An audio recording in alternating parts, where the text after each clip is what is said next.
प्रधानमंत्री नरेंद्र मोदी की अगुवाई में चल रही सरकार अपने 9 साल के कार्यकाल को पूरा करने जा रही है।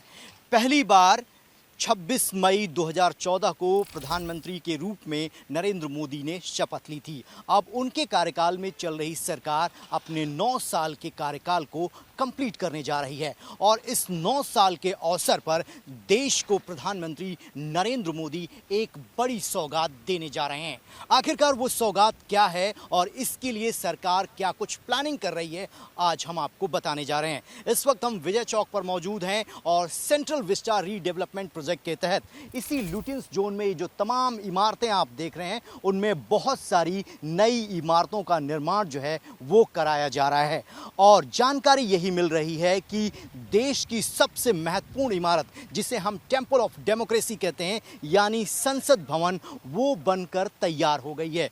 ये नई संसद भवन है जिसका निर्माण कार्य लगभग पूरा हो गया है और इसे फाइनल टच दिया जा रहा है। इसके ठीक बगल में आप देखिए ये हमारी जो है पुरानी संसद भवन है जिसका निर्माण कार्य अंग्रेजों के कार्यकाल में एडवर्ड लुटियन जो आर्किटेक्ट था उसने किया था। ये अंग्रेजों के कार्यकाल में तमाम बिल्डिंगें बनी थी और बहुत लंबे समय से इस बात की मांग चल रही थी कि जो पुरानी संसद भवन है उसमें लोगों के बैठने की जो संख्या है, जो सीटें हैं वो कम है। ऐसे में नई संसद भवन का निर्माण कार्य जो है वो ज़रूरी हो गया था। अब ये सामने जो नई इमारत देख रहे हैं ये भारत की नई संसद भवन है जो कंप्लीट बनकर तैयार हो चुकी है और बहुत जल्द इसे राष्ट्र को समर्पित करने के लिए प्रधानमंत्री नरेंद्र मोदी इसका उद्घाटन करने जा रहे हैं। तो सेंट्रल विस्टा रीडेवलपमेंट प्रोजेक्ट के तहत ये पार्लियामेंट की बिल्डिंग बनाई गई है, ये कंप्लीट तैयार हो गई है। अगर इस बिल्डिंग के खासियत की बात करें तो इसमें 4 फ्लोर हैं। सबसे ऊपर जो है आप अशोक स्तंभ देख रहे हैं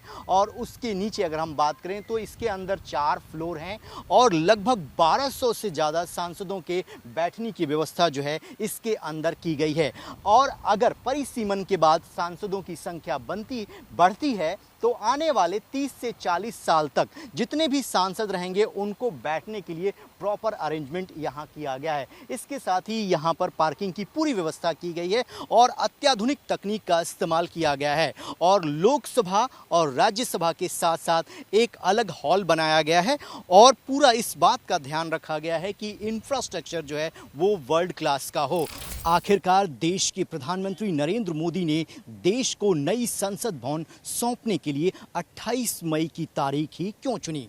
28 मई के पीछे क्या कारण है? आखिरकार 28 मई क्यों इतनी महत्वपूर्ण है कि देश की नई संसद भवन को देश को समर्पित करने के लिए प्रधानमंत्री नरेंद्र मोदी ने 28 मई की तारीख चुनी?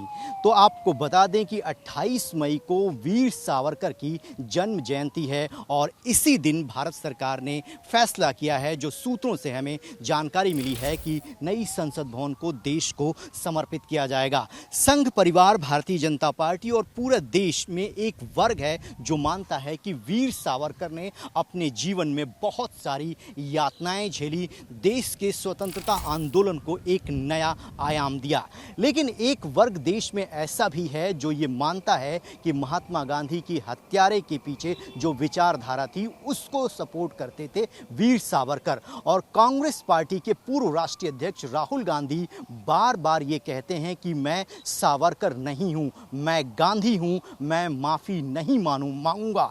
तो आप ये सोच कर चलिए कि जो विचारधारा की लड़ाई चलती है, कांग्रेस पार्टी उनको जिम्मेदार मानती है कि महात्मा गांधी की हत्यारे के पीछे जो विचारधारा थी उस विचारधारा को सपोर्ट करते थे। लेकिन दूसरी तरफ भारतीय जनता पार्टी और संघ परिवार ये कहता है कि वीर सावरकर एक कट्टर राष्ट्रभक्त थे। उन्होंने अपने जीवन में एक बार नहीं 2 बार काला पानी की सज़ा काटी और अंग्रेज ये जानते थे कि अगर वीर सावरकर बाहर रहते हैं तो स्वतंत्रता आंदोलन को वो बहुत तेज़ी से धार देंगे। बाबा साहब भीमराव अंबेडकर जिन्होंने संविधान का निर्माण किया, उन्होंने ये कहा कि आपके खिलाफ जितने भी आरोप लगाए गए हैं वो बेबुनियाद हैं, निराधार हैं, आपके केस में किसी भी प्रकार का कोई दम नहीं है और कोर्ट से आपको क्लीन चिट मिलेगा। 2000 में जब भारत के तत्कालीन प्रधानमंत्री अटल बिहारी वाजपेयी ने वीर सावरकर के लिए भारत रत्न की सिफारिश की, जिसे ठुकरा दिया गया था, लेकिन अमित शाह जो तत्कालीन गृह मंत्री हैं वो ये कहते हैं कि अगर वीर सावरकर नहीं रहते तो भारत का प्रथम स्वतंत्रता आंदोलन, जिसके बारे में हम जानते हैं 1857 का, उसे याद नहीं किया जाता। यानी वीर सावरकर ने अपना पूरा जीवन खपा दिया भारत की आज़ादी के लिए, और उस दिन को चुना है जिस दिन ये नई पार्लियामेंट जो है देश को समर्पित होगी, और जो आने वाली पीढ़ी है उसको ये बताया जाएगा कि वीर सावरकर का योगदान इस भारत के आज़ादी में कितना महत्वपूर्ण है। और इससे बेहतर दिन नहीं हो सकता और इससे बेहतर तारीख नहीं हो सकती, और वीर सावरकर से बड़ा प्रेरणा स्रोत युवाओं के लिए नहीं हो सकता, और विचारधारा की लड़ाई को लड़ने के लिए इस तारीख को चुना गया है। वीडियो जर्नलिस्ट बिलाल भट्ट के साथ रविकांत राय, टाइम्स ऑफ नव भारत, दिल्ली।